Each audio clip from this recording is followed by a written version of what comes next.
우리는 복음으로 시작해서 복음으로 살고 복음으로 끝내야 됩니다.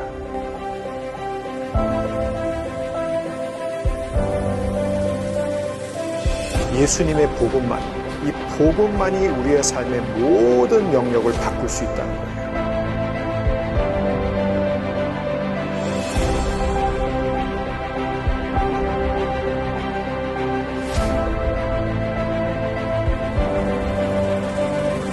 The gospel changes everything.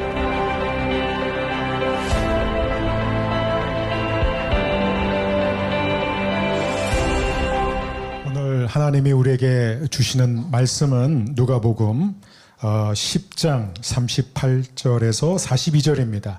제가 이 말씀을 읽고 42절 마지막 절은 우리 한 목소리로 함께 힘차게 읽으면 좋겠습니다.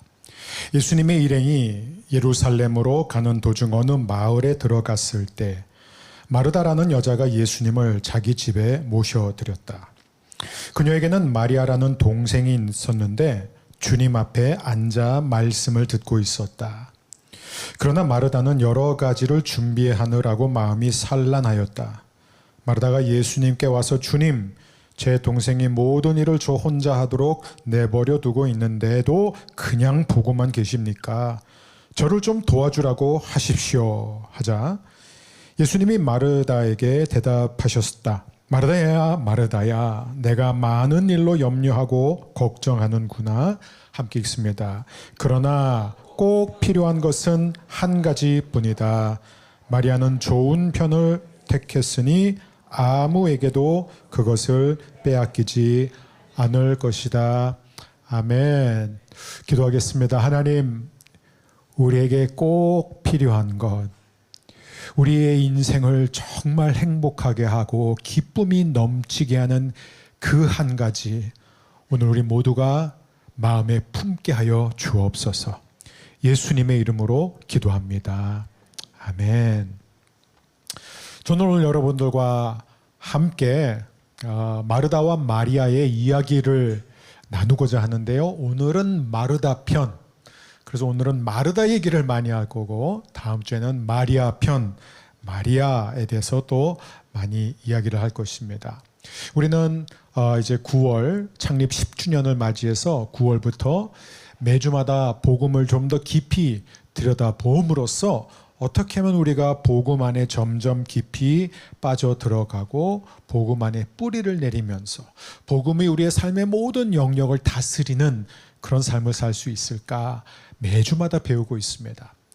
첫 번째 우리가 배운 것은 복음이란 무엇인가? 복음은 하나님이 이미 모든 것을 이루셨다라는 뉴스입니다. 그리고 우리는 그 뉴스는 날마다 들어야 되고 날마다 재발견해야 됩니다.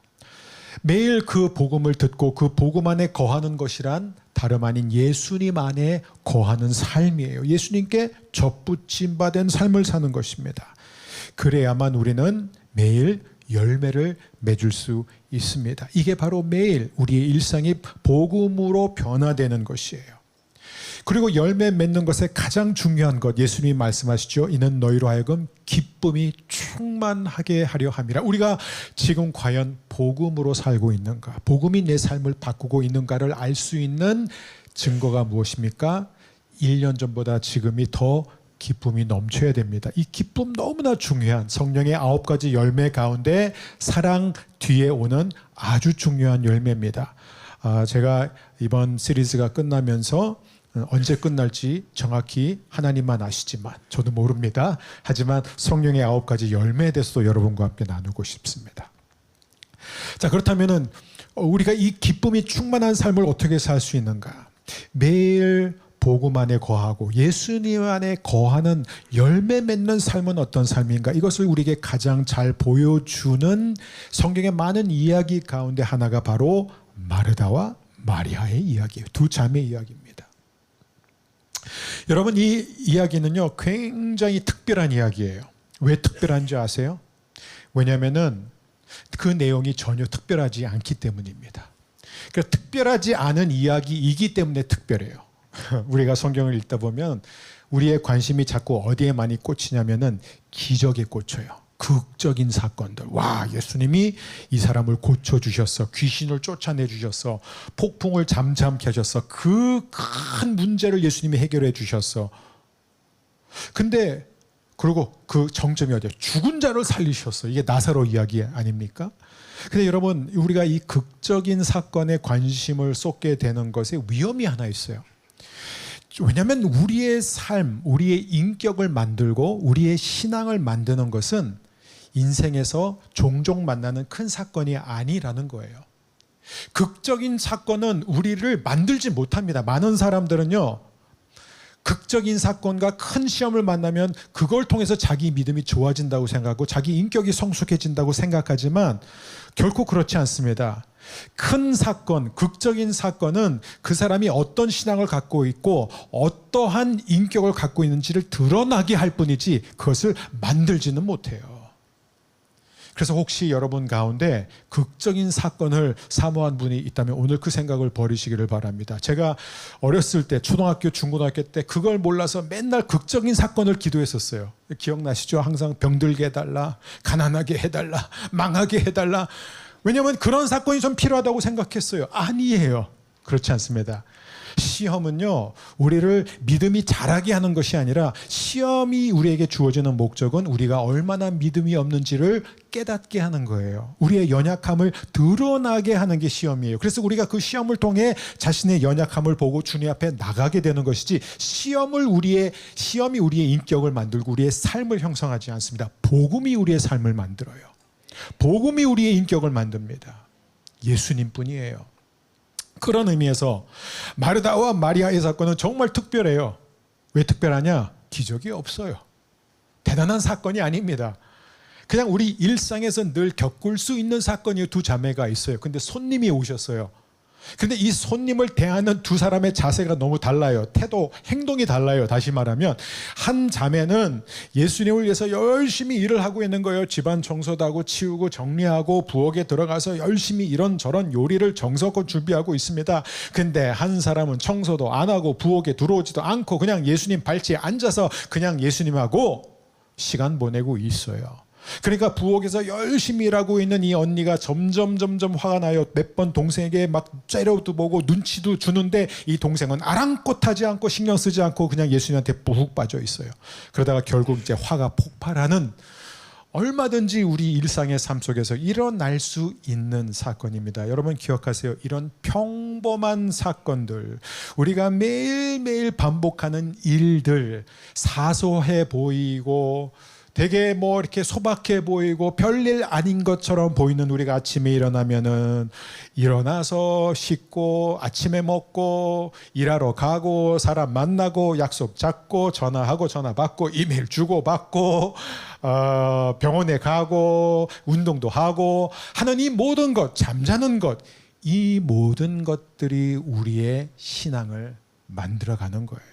왜냐하면 이런 일들은 매일 일어나고 흔하게 일어나기 때문에 우리의 삶에 큰 영향을 미치지만 우리가 아무리 극적인 사건을 많이 경험한다고 해도 대부분의 사람들은요, 평생 살면서 이런 극적인 사건을 기껏해야 5번, 6번, 많아야 그 정도를 겪습니다. 그렇기 때문에 이렇게 흔하지 않는 극적인 사건이 우리의 신앙과 인격을 형성할 수 없어요. 드러나게 할 뿐입니다. 자, 바로 여기에 마르다와 마리아의 차이점이 있었어요. 마르다는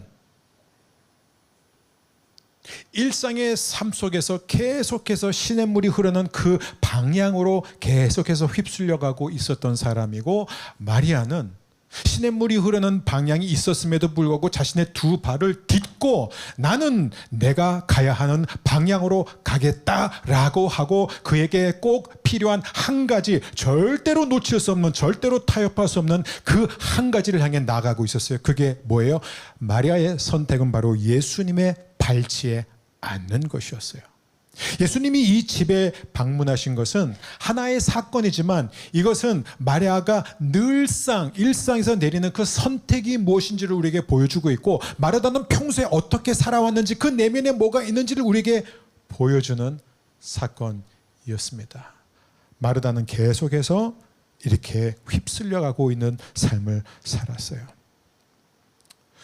여러분, 저는 우리 교회, 우리 허북교회 성도님들이 보통 사람들보다는 굉장히 꿈이 크다고 확신합니다. 여러분의 꿈도 크고 여러분이 세운 목표도 커요. 이게 대한민국의 서울, 서울의 강남, 강남에서도 정말 가장 치열한 곳, 이곳에서 자녀를 키우면서 자녀들의 꿈도 커요. 기대가 굉장히 클 거라고 생각해요. 아마 전 세계 모든 교회 성도들과 합치면 여러분이 거의 상위 1% 안에 들어갈 거라고 저는 생각합니다. 아니라고 말하지만 우리는 굉장히 자기 자신에 대해서, 가족에 대해서 굉장히 큰 기대를 갖고 있습니다. 큰 꿈을 가르고 있어요. 그 꿈을 향해 열심히 나아가고 있어요. 세상에서 세상적인 표현을 쓰자면 야심이 있는 삶을 살고 있는 것이죠. 그래서 자기 자신에 대해서도 굉장히 기준이 높아요. 근데 여러분, 저는 여러분한테 도전을 한번 해보고 싶어요. 어떤 도전이냐? 그렇게 작은 꿈을 꾸지 말고 좀 더 큰 꿈을 꾸시라는 거예요. 어떤 꿈? 이런 꿈이에요. 주님, 제가 죽어서 이 세상을 떠난 뒤에도 2000년이 흐른 뒤에도 사람들이, 저를 몰랐던 사람들이 저에 대해서 알고 저를 접할 때마다 와, 정말 위대한 삶을 살았던 사람이다. 하나님의 나라를 위해서 위대한 일을 했던 사람이다. 최고의 예배자였다. 그런 제가 되게 해주세요. 아멘이 없어요. 이렇게 너무 우리한테 너무 큰 꿈인가요? 너무 큰 꿈인가요? 이게 마리아의 꿈이었어요. 마리아는요, 보통 사람이 상상할 수 없는 그런 열정과 열망과 위대한 비전을 갖고 있었어요. 여러분, 무엇이 마리아를 위대하게 만드는 줄 아세요?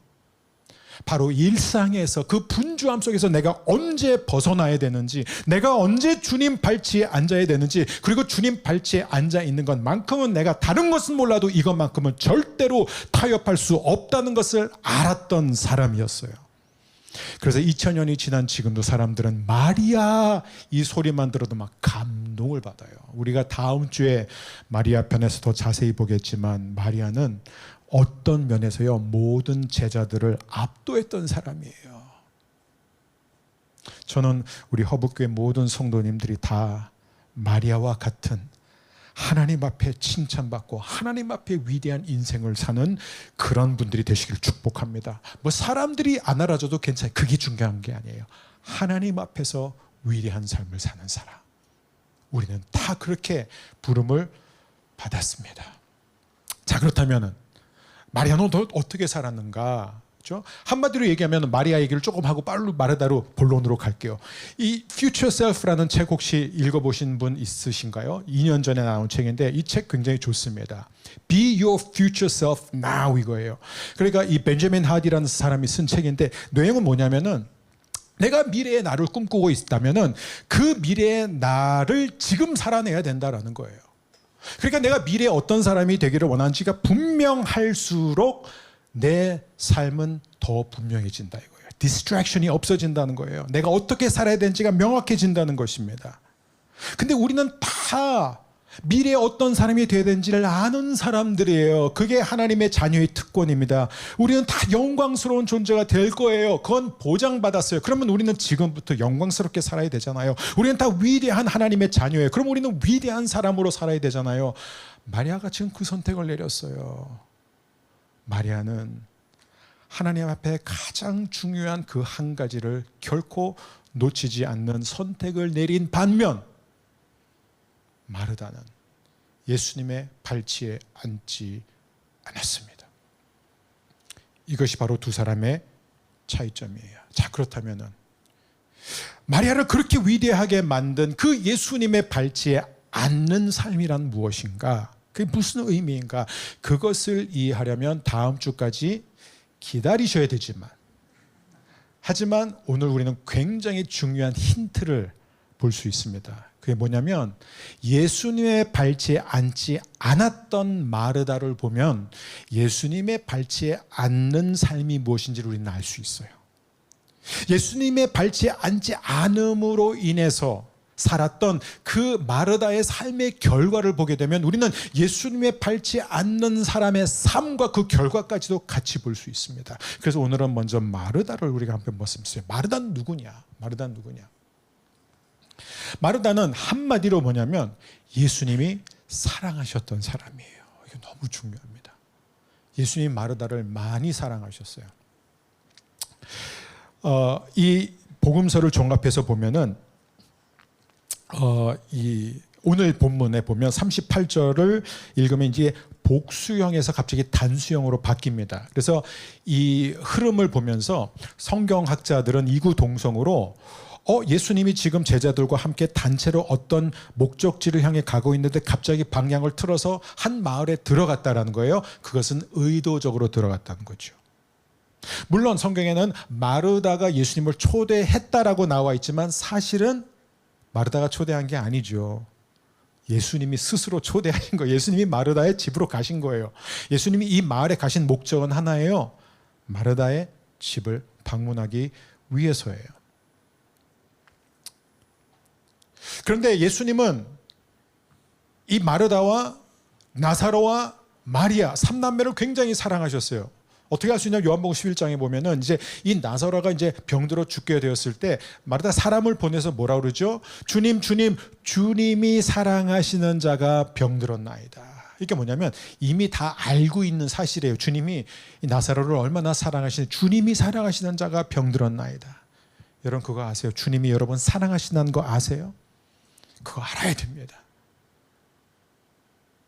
그리고 나서 이제 예수님이 그리고 성경은 이 부분에 대해서 이걸 다시 한번 확정해줘. 요한복음 11장 5절 보면요 이렇게 기록되어 있습니다. 우리 같이 읽을까요? 예수님은 두 자매와 나사로를 사랑하고 계셨다. 우리가 이 부분에 대해서 놓치면 안 됩니다. 예수님은 이 가족을 굉장히 사랑하셨어요. 그리고 그 가운데서도 마르다를 특별히 사랑하셨습니다. 어떻게 할 수 있느냐? 예수님이 마르다에게 말씀하실 때 지금 책망을 할 때 뭐라고 말씀하시냐면 마르다야 마르다야 두 번 말씀하세요. 그러니까 성경에서 특별히 이 셈족 언어, 이 히브리어를 보게 되면은 누군가의 이름을 연거푸 두 번 부르는 것은 감정의 확대, 감정의 intensification. 그러니까 이 감정이 굉장히 짠하다는 거예요. 그래서 예수님이 누군가의 이름을 두 번 부를 때를 보면 거의 예수님이 울고 계실 때요. 눈물을 흘리실 때입니다. 깊은 애착을 가지고 하시는 거예요. 구약의 대표적인 사건이 뭐냐면 많은 일들이 있지만 저의 마음을 참 듣기만 해도 막 너무 가슴을 아프게 하는 게 바로 다윗이 가장 사랑했던, 다윗을 가장 닮았던 큰아들 압살롬이 죽었을 때 다윗이 울잖아요. 사무엘을 보면 울는데 뭐라냐면 내 아들 압살롬아 그러지 않아요. 내 아들아 내 아들아 압살롬아 압살롬아 내 아들아 내 아들아 계속 이렇게 불러요. 견디지 못하는 거예요. 그 슬픔을. 그러면서 차라리 너 대신 내가 이 애비 내가 죽었으면 좋았을 것을 하면서 또 내 아들아 내 아들아 압살롬아 압살롬아 이렇게 불러. 이게 뭐예요? 그만큼 이 아들을 사랑한다는 거예요. 예수님도 예루살렘을 바라보시면서 뭐라고 그랬어요? 예루살렘아 그러지 않으셨어요. 예루살렘아 예루살렘아 두 번 부르셨어요. 다윗과 예수님 둘 다 지금 눈물을 흘리고 계십니다. 그 눈물의 정점이 어디에서 일어났죠? 십자가에서. 예수님의 십자가를 지시고 하나님 아버지를 향해 뭐라고 그러죠? 나의 하나님 어찌하여 나를 버리셨나이까가 아니라 나의 하나님 어찌하여 나를 버리셨나이까. 지금 예수님은 하나님을 향한 그 깊은 사랑으로 부르짖고 있는 것입니다. 다시 정리할게요. 지금 예수님이 마르다한테 야 마르다야 이게 아니라 지금 짜증나서 두 번 부르는 게 아니라 이게 말귀를 못 알아들어 그게 아니라 정말 마르다를 여러분이 자식을 부를 때 그런 두 번 부르는 게 아니라 정말 사랑하는 마음으로 마르다야 라고 하시면서 뭐라고 말씀하시냐면 이렇게 말씀하십니다. 너는 지금 많은 일로 인해 염려하고 걱정하는구나 이렇게 말씀하시는 거예요. 너는 지금 많은 일로 인해 염려하고 걱정하고 있는구나. 여러분 예수님이 이렇게 많이 사랑한 마르다는 어떤 사람인가? 이 마르다는 어떤 사람인가? 인간적으로 보면 리더예요. 완전 리더예요. 이 교회 안에서 일꾼이에요, 일꾼. 예. 그러니까 이 마르다가 이렇게 하는 걸 보면요. 요한복음 11장에도 보면 마르다는 항상 주도권을 갖고 있어요. 예수님을 찾아 사람을 보내는 것도 하고 마중 나오는 것도 먼저 하고 또 예수님이 심지어 저거 돌 치워라. 내가 나사로 살릴 거다. 하니까 돌을 치워라 하니까는 이 마르다가 나서서 안 돼요. 지금 죽은 지 오래됐기 때문에 악취가 나요. 썩은 냄새 나요. 그래서 지금 돌 치우면 냄새가 날 거라고 아주 실제적인 얘기까지 합니다. 굉장히 실용적인 사람이에요. 굉장히 효율적으로 일하는 사람입니다. 이게 이 마르다예요. 허튼 수작 부리지 않습니다. 간단 명료한 사람이에요. 매사에 진지하고 최선을 다하고 언제나 열정이 있고 사람들을 위해서 일을 할 줄 아는 사람이에요. 그래서 이 마르다의 특징이 뭐냐면 마르다와 비슷한 이 성격을 가지신 분들은 금방 아실 거예요. 급해요. 남들보다 먼저 일을 파악하고 그 일을 먼저 알고 그래서 사람들한테 주문하고 지시하고 진두지휘합니다. 성경에 보면 심지어 이거를 마르다의 집이라고 해요. 마르다가 초대했다고 왜 이걸 강조한 줄 아세요? 아니 마르다와 나사로와 마리아가 다 함께 살고 있는데 왜 마르다의 집이라고 하느냐? 왜 그들의 집이라고 하지 않느냐? 마르다가 실세예요. 마르다가 모든 재정권을 쥐고 있어요. 마르다가 모든 결정을 다 쥐고 있습니다. 말하자면 마르다가 리더라는 것입니다. 이 가정의 리더예요. 그리고 정말 리더답게 지금 마르다는 굉장히 바쁘게 살고 있습니다. 예수님을 위해서 많은 일들을 하고 있어요. 그 많은 일들에 정신이 팔려 있어요. 예수님을 초대했고 예수님을 위해서 잔치를 베풀어 놓고 있고 예수님을 위해서 많은 요리를 준비하고 있습니다. 그런데 너무 안타깝게 이 중세시대 때부터 오늘날까지 이 본문이 어떻게 많이 사용되어졌냐면은 많은 성직자들은 이 말씀을 토대로 마르다와 마리아를 대조시키면서 여러분 보세요. 마르다는 세속적인 삶을 살았던 사람이고 그래서 분주하게 일을 했지만 결국에는 불행한 삶을 살았고 마리아는 모든 것을 버리고 오직 예수님 앞에 나아가 예수님께 온전히 헌신하는 삶을 살았습니다. 그러면 여러분 세속적인 삶을 버리고 주님을 위해서 사십시오. 주님께 헌신하십시오. 실제로 중세시대 때부터 이 본문은 항상 그렇게 사용되었어요. 세속적인 직업을 버리고 떠나서 속세를 떠나서 주님을 위해서 헌신하는 성직자가 되라, 수도사가 되라 이런 식으로 성경이 많이 해석이 됐습니다. 여기는 굉장히 심각한 오류가 있어요. 그 오류가 무엇일까요? 마르다는 지금 세속적인 일을 하는 게 아니라 주님을 위해서 일을 하고 있었어요, 여러분. 주님을 위한 요리를 하고 있었고 주님을 위해서 집을 정리하고 있었습니다. 무슨 얘기냐면 마르다는 지금 100% 주님을 위해서 일을 하고 있었어요.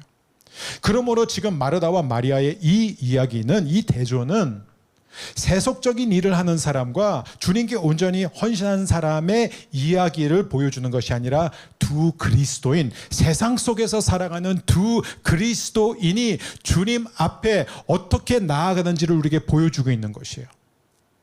어떤 삶이 정말 주님의 기쁨이 되고 어떤 삶이 주님의 영광을 구하는 삶인지 우리에게 보여주고 있습니다.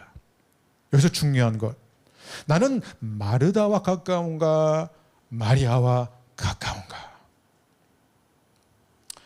여러분이 한국 분들이시기 때문에 아마 10중 8구 마르다의 유전인자가 훨씬 더 많을 것입니다. 여러분 마르다는 어떤 사람이에요? 마르다는 어떤 사람이에요? 우리가 잘 봤으면 좋겠습니다. 마르다는 여러분 내가 마르다에 가까운가 마리아에 가까운가를 가늠할 수 있는 방법이 있습니다. 첫 번째가 뭐냐면 두 가지, 제가 오늘 여러분과 두 가지 징후를 나누겠습니다. 여러분 모든 교회 보면요, 이 마르다가 없으면 안 돼요. 이 마르다 형의 사람들이 필요합니다. 실제로 대부분의 이제 교회들의 살림의 80%를 책임지는 사람들이 20%라고 그래요. 굉장히 건강한 교회예요. 안 건강한 교회는 90%의 살림을 10%가 책임지는 게 좀 안 건강한 거고 80, 20면 나름대로 건강한 거예요. 근데 저희 교회는 꿈이 하나고 비전이 하나예요. 모든 교회 살림의 100%를 100%가 책임진다. 그게 무슨 얘기냐면 1인 1력이라는 거예요. 모든 사람이 구경꾼 없이 예배만 드린 사람 없이 모두가 다 한 가지 사역을 감당할 때 그것이 정말 아름다운 교회, 그리스도의 몸인 줄 믿습니다. 그래서 허브예요. His body라는 거예요. 자, 근데 여기에 보면은 바로 이렇게 마르다처럼 앞장서서 일하고 헌신하고 봉사하고 성경 공부 인도하고 소그룹을 인도하고 여러 가지 사역과 봉사 팀에 들어가서 위원으로 섬기고 주차 봉사하고 이런 분들 차세대 교사로 섬기고 이런 분들이 없었다면 교회가 돌아갈 수 없죠. 그래서 지금 봉사와 사역이 안 좋다는 얘기가 아니라는 것이요. 중요한 것은 무엇이냐면 마르다가 이 모든 일을 주님을 위해 하고 있었는데 그런데 지금 아주 안 좋은 두 가지 징후가 있다는 거예요. 첫 번째가 무엇이냐? 그것은 내면의 혼란이라는 것이에요. 그게 첫 번째예요. 내적인 갈등이 점점 심해지고 있습니다. 그래서 예수님이 마르다에게 뭐라고 말씀하시냐면 이렇게 말씀하세요. 너는 지금 많은 일로 염려하고 걱정하고 있다. 첫 번째 많은 일이에요. 두 번째는 걱정하고 염려한다. 염려하고 걱정. 이 염려라는 헬라어 단어는 원어적으로 무슨 뜻이냐면 문자적으로 사방에서 잡아당겨서 찢어지고 있다는 거예요. 찢어져 나가고 있어요. 지금 내면이 지금 그런 상태예요. 걱정한다는 것은 영어 성경에는 upset 이렇게 나와 있지만 그 원어적인 뜻은 뭐냐면은 배가 전복된 상태예요. 그러니까 뒤집혔다 이거예요. 여러분 뒤집힌 배는요 스스로 동력을 공급받을 수 있습니까? 없습니까? 없어요. 그러면 뒤집혀진 배는 어떻게 가게 되어 있죠? 물이 흐르는 방향으로 가게 되어 있습니다. 자신의 의지와 상관없이. 지금 마르다가 딱 그 상태에 있다는 거예요. 그 이유가 뭐예요? 예수님 말씀하시잖아요. 마르다야 마르다야 너는 지금 너무나 많은 목표를 가지고 있고 그것들을 전부 다 타협할 수 없는 것들로 만들었구나. 네 동생 마리아는 한 가지만을 절대 타협할 수 없는 목표로 정했지만 너는 행복해지기 위해서 반드시 네가 하고 있는 이 수많은 일들 20가지, 30가지, 40가지의 목표를 정했구나. 그래서 너는 이리저리 갈기갈기 찢겨져 나가고 있구나. 마르다야 비록 너는 적극적이고 너는 활동적이고 너는 열정적으로 살고 있고 누가 봐도 너는 리더고 누가 봐도 너는 주도권을 쥔 사람처럼 보이지만 마르다야 마르다야 사실 너는 지금 끌려다니고 있는 삶을 살고 있는 것이란다. 그래서 너는 아무리 열심히 살아도 너는 행복할 수가 없고 만족할 수가 없는 것이란다. 결론적으로 마르다가 불행한 이유는 뭐예요? 너무 필요한 것이 많았기 때문입니다. 지금 많은 요리를 하고 있었어요. 예수님을 위한 야심찬 꿈이 있었어요. 내가 정성스럽게 이 많은 요리를 준비해서 예수님께 바쳐야지.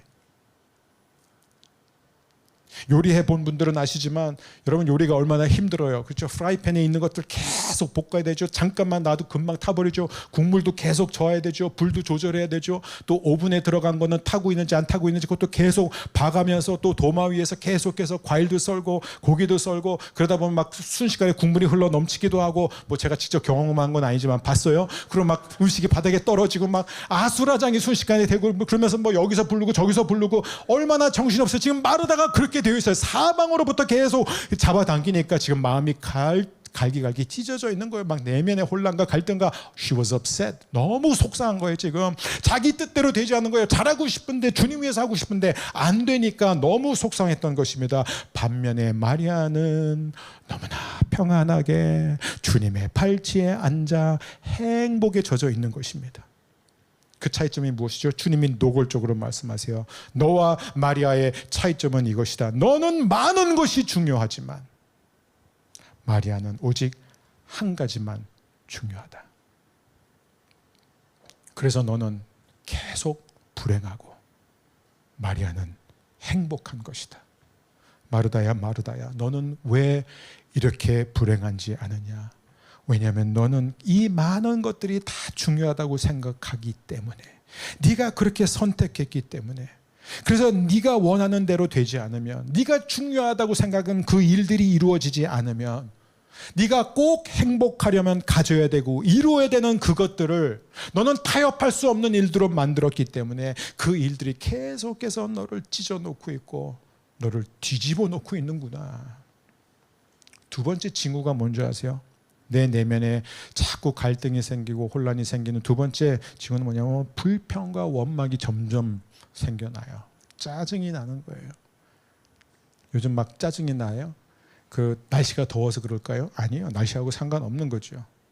짜증이 나는 이유는 왜 그럴까? 원망하고 불평하고 정죄하고 판단하기 시작하는 게 바로 이 마르다의 특징입니다. 왜요? 마르다는요 자기처럼 살지 않는 사람들을 보면요 견딜 수가 없어요. 진짜 짜증나요.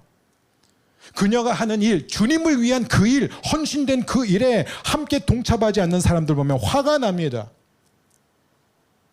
그래서 자신의 목표대로 계획대로 돌아가도록 도와주지 않는 사람을 보니까 더 기분이 나쁜 거예요. 근데 이 마르다의 가장 큰 위험이 무엇이냐면은 그게 동생 마리아를 향해서만 짜증이 난 게 아니라 어디까지 가냐면 항상 그래요. 결국 주님을 의심하기 시작해요. 궁극적으로는 다 주님을 향한 원망으로 가는 거예요. 마르다가 주님한테 뭐라 그러죠? 주님은 신경 쓰이지 않으세요? 지금 이 상황이 안 보이세요? 그 얘기하는 거예요. 저는 지금 주님을 위해서, 주님을 배부르게 해드리기 위해서, 주님을 기쁘게 하기 위해서 제가 이렇게 열심히 일하고 이렇게 열심히 요리한다. 제 동생은 아무것도 하고 있지 않아요. 그런데 주님은 이 상황이 안 보이세요? 주님, 지금이라도 저 동생한테 시켜가지고 당장 돌아서 저를 좀 도와달라고 명령해 주세요. 이게 마르다예요. 지금 마르다가 주님한테 지금 잔뜩 화가 나고 있어요. 왜 화가 나 있는 줄 아세요? 왜냐하면 마르다는 내가 예수님을 위해서 일을 하고 있는데 예수님이 나를 도와주지 않아서, 마리아가 나를 도와주지 않아서, 사람들이 내 마음을 알아주지 않아서, 그래서 지금 예수님한테 화가 난 거예요. 근데 여러분, 이게 문제예요. 정말 마르다가 예수님을 위해, 예수님의 영광을 위해 일을 하고 있었던 것이라면은 예수님이 원하는 대로 했어야지 자기가 원하는 대로 하고 있었다는 거예요.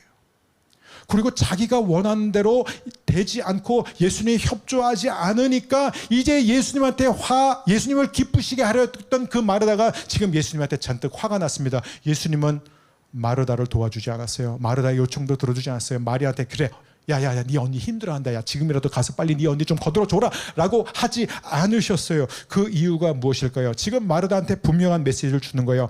마르다야, 너는 지금 많은 일들 하면서 그 일을 나를 위해서 한다고 하지만 너는 사실 그것을 나를 위해서 하는 것이 아니라 내 자신을 위해서 하고 있는 것이다.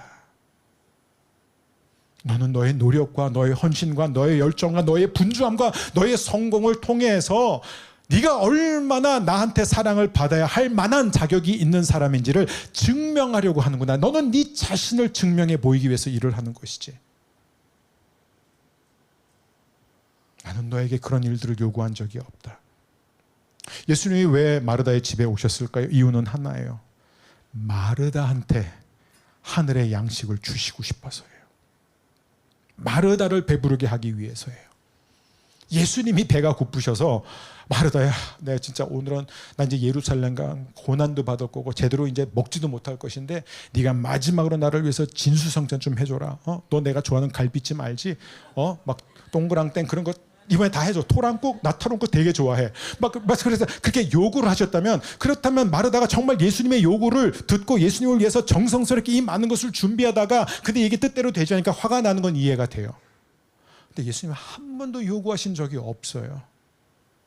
지금 예수님이 마르다한테 말씀하신 거예요. 마르다야, 내가 왜 이렇게까지 염려하고 왜 이렇게 걱정을 많이 하니? 네가 너무 많은 일들을 하는 것이야. 그리고 그 많은 일들은 내가 너한테 시킨 게 아니야. 나는 너를 너무 잘 알아, 마르다야. 나는 너한테 요구하러 온 것이 아니라 나는 너한테 주러 온 것이고 난 너에게 베풀어 온 것이야. 나는 너를 사랑하기 위해서 온 것이고 그 사랑을 너에게 나눠주기 위해서 온 것이다. 내가 누리게 하기 위해서 온 것이다. 그런데 네가 나를 위해서 나를 기쁘게 하겠다고 그 많은 일들을 하면서 그 일들 때문에 지금 화가 나 있다면 그것은 내가 시킨 일 때문에 화가 난 것이 아니라 네 자신이 스스로 내린 결정 때문에. 여러분, 이로써 우리는 마르다를 통해서 이제 드디어 볼 수 있어요. 왜 저는 우리 교회에 마르다가 한 명도 없기를 바라냐면, 여러분 마르다처럼 열심히 일하고 봉사하는 사람 필요 없습니다. 그 얘기 아니에요. 우리 교회는 좀 마르다가 많이 필요해요. 그게 필요 없다는 게 아니에요. 그게 아니라 마르다는 지금 어떤 일을 하고 있냐면 자기가 주님을 위해서 일한다고, 주님의 영광을 위해서 일하고 있다라고 확신을 하고 있었지만 사실은 뭐냐면은 주님은 나의 영광과 나의 계획을 돕기 위해 존재하는 분입니다. 그러니까 주님, 제가 원하는 대로 도와주소서라고 하는 거예요. 이건 전혀 다른 신앙입니다. 저는 우리 허브의 성도님들이 노예가 되지 않았으면 좋겠습니다. 예수님은 너무 잘 아세요. 네가 몇 가지만 하든. 그게 무슨 얘기냐면, 마르다야, 나는 내가 하루에 얼마큼을 할 수 있는지 알고 있다.